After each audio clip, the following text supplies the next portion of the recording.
Angkor Thom, ce qui signifie « la grande ville d'Angkor », fut fondée par le roi Jayavarman VII après la destruction de l'ancienne capitale Khmer par les armées Cham au XIIe siècle.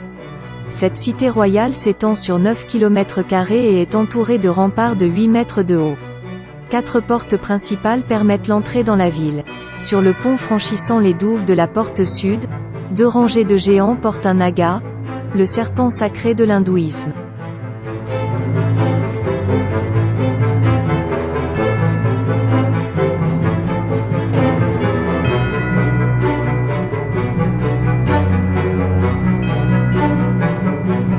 Au-dessus de la porte, 4 têtes de Bouddha bienveillants surveillent l'entrée de la ville.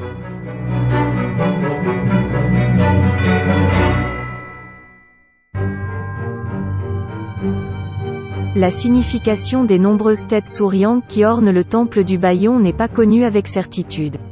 Certains chercheurs évoquent l'hypothèse qu'il s'agit de la tête de Brahma, créateur de l'univers, et d'autres pensent qu'il s'agit de Bouddha. Quand on connaît la proximité de l'hindouisme et du bouddhisme dans le royaume Khmer, il se pourrait bien que les 2 hypothèses soient valables. Mais au-delà de ces têtes géantes, le temple du Bayon abrite de nombreux bas-reliefs représentant des scènes historiques et de la vie quotidienne.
Situé dans l'enceinte d'Angkor Thom, le temple Baphuon est légèrement plus ancien.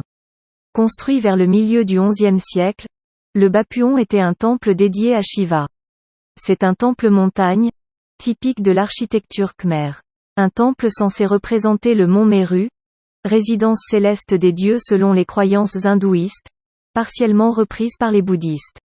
Ce temple souffrit beaucoup des assauts du temps, et sa restauration qui dura près d'1 siècle est une véritable prouesse.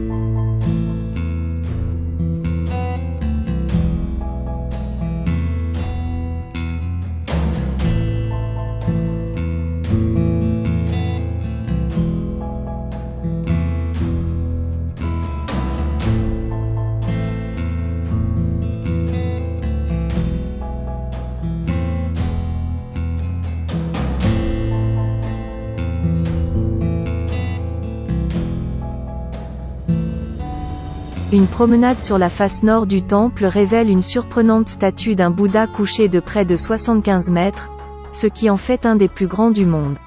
Surprenant parce que ce temple est dédié à Shiva. Il semblerait que cet immense Bouddha ait été ajouté vers le XVIe siècle, probablement pour aider à consolider le temple qui commençait à présenter d'inquiétantes fissures.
le roi Jayavarman VII a fait construire 2 terrasses en prolongement du palais royal de façon à pouvoir dominer la place d'Angkor Thom qui s'étendait devant le palais.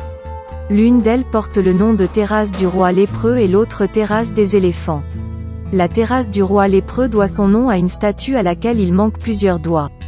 Serait-ce une référence à Yasovarman Ier, roi du début du IXe siècle, qui aurait été affecté par la terrible maladie ?